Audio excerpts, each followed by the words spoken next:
Border ਤੇ ਹੋ ਗਿਆ ਉਹੀ ਕੰਮ ਜਿਸ ਦਾ ਸੀ ਕਿਸਾਨਾਂ ਨੂੰ ਡਰ। ਪੁਲਿਸ ਨੇ ਕਰਤੀ ਸਖਤੀ, ਲੈ ਲਿਆ ਵੱਡਾ ਐਕਸ਼ਨ। ਅੰਬਾਲਾ ਦੇ ਵਿੱਚ ਵੀ ਲਗਾਤੀ 144 ਧਾਰਾ ਤੇ 163। ਤਾਂ ਸ਼ੰਭੂ ਬਾਰਡਰ ਤੇ ਕਿਹੜਾ ਕੰਮ ਹੋਇਆ?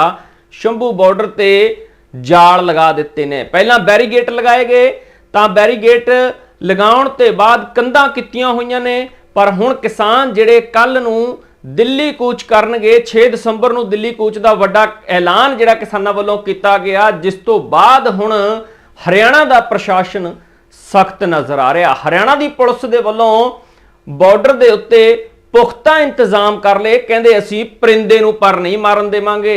ਕਿਸਾਨ ਤਾਂ ਕੀ, ਕਿਸਾਨ ਪਹਿਲਾਂ 13 ਫਰਵਰੀ ਨੂੰ ਅੱਗੇ ਜਾਣ ਦੀ ਕੋਸ਼ਿਸ਼ ਕਰਦੇ ਨੇ।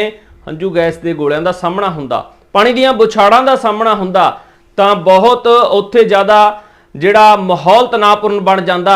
ਫਿਰ ਕਿਸਾਨ 21 ਫਰਵਰੀ ਨੂੰ ਕੋਸ਼ਿਸ਼ ਕਰਦੇ ਨੇ, ਪਰ ਉਦੋਂ ਵੀ ਕਿਸਾਨ ਅੱਗੇ ਨਹੀਂ ਜਾ ਪਾਉਂਦੇ। ਤਾਂ ਹੁਣ ਕਿਸਾਨਾਂ ਦੇ ਦਿੱਲੀ ਕੂਚ ਦੇ ਐਲਾਨ ਤੋਂ ਬਾਅਦ ਜਾਲ ਲਗਾ ਦਿੱਤੇ ਨੇ। ਸਰਬਣ ਸਿੰਘ ਪੰਧੇਰ ਕੀ ਕਹਿ ਰਹੇ ਨੇ? ਸਰਬਣ ਸਿੰਘ ਪੰਧੇਰ ਕਹਿੰਦੇ ਇਹ ਤਾਂ ਹੁਣ ਅਜਿਹਾ ਲੱਗ ਰਿਹਾ ਜਿਵੇਂ ਕੋਈ ਇੰਟਰਨੈਸ਼ਨਲ ਬਾਰਡਰ ਹੋਵੇ। ਤਾਂ ਬਹੁਤ ਵੱਡਾ ਜਿਹੜਾ ਇੱਥੇ ਬਾਰਡਰ ਬਣਾ ਦਿੱਤਾ ਗਿਆ।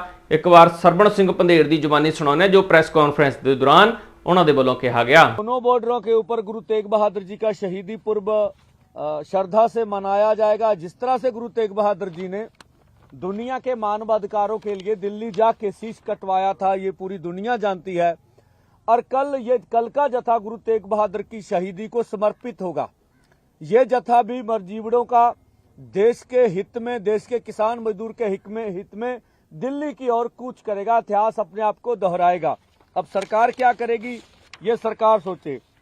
दूसरी, कल हमारा जाने का समय दोपहर 1 बजे का होगा। 1 बजे आप जहां खड़े हैं ये आने वाली बाईं ओर है, और जिधर हम जाएंगे उधर बाईं ओर है। उधर से हम लोग लेकर जथा आगे बढ़ेंगे। जो हमें सूचनाएं मिल रही है मीडिया के थ्रू, ऐसा नहीं लगता पंजाब हरियाणा का ये बॉर्डर, ऐसा लगता है कि जैसे इंटरनेशनल टेरिटरी हो।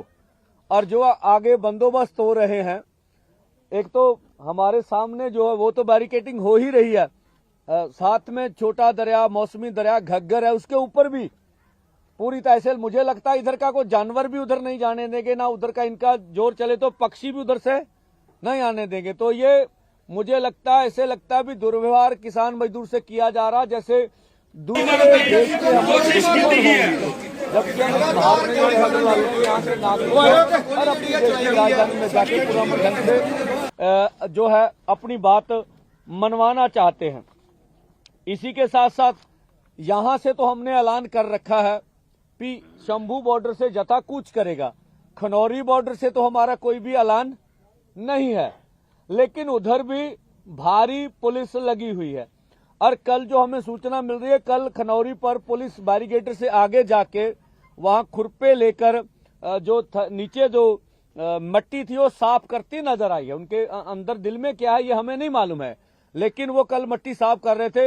जो हम सीखा टेक्निकली कि वैसे भी जो साफ जगह हो, जो जहरीली गैसें ये मारते साफ जगह पर ज्यादा वो होती, मिट्टी में शायद वो पूरी कारगर, जहाँ रेत में कारगर ना हो। तो इनके अंदर जो पेट में बन रहा है अभी जो कर रहे हैं कि ये पूरी तरह किसानों के ऊपर जबर करने के लिए अपनी तैयारी कर रहे हैं।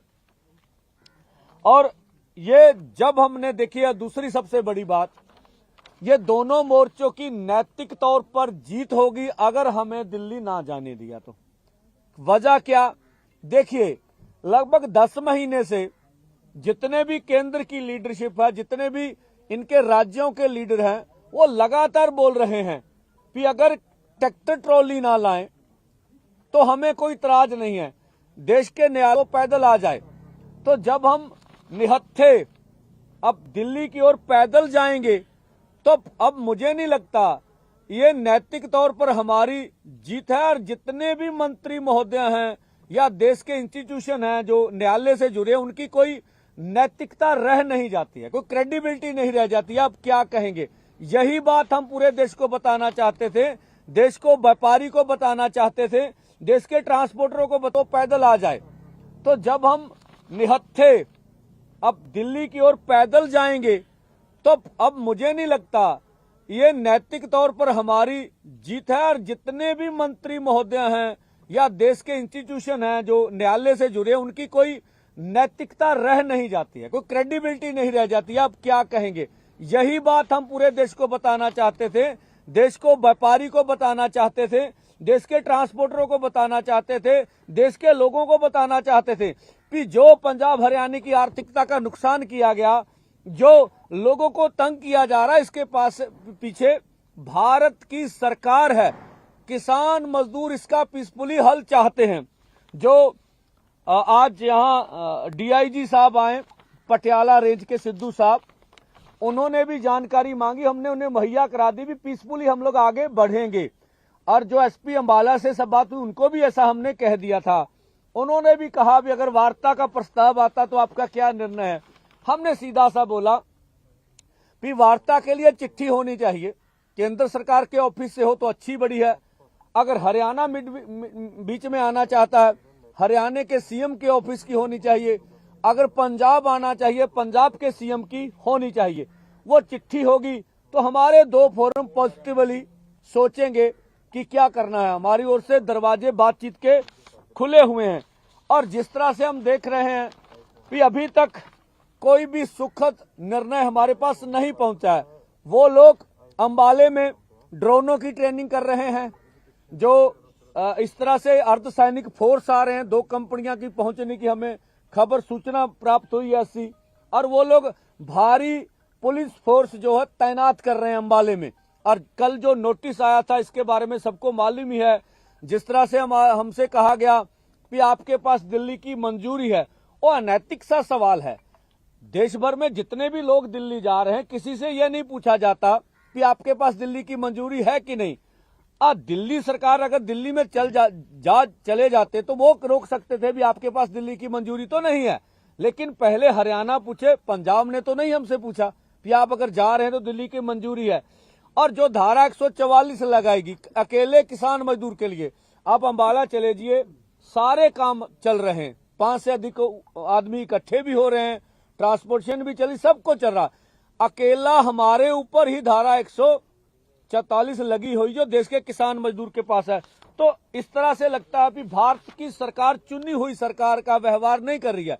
इस तरह से डिक्टेटरशिप इस तरह से करती है अपने देश के किसान मजदूर के साथ।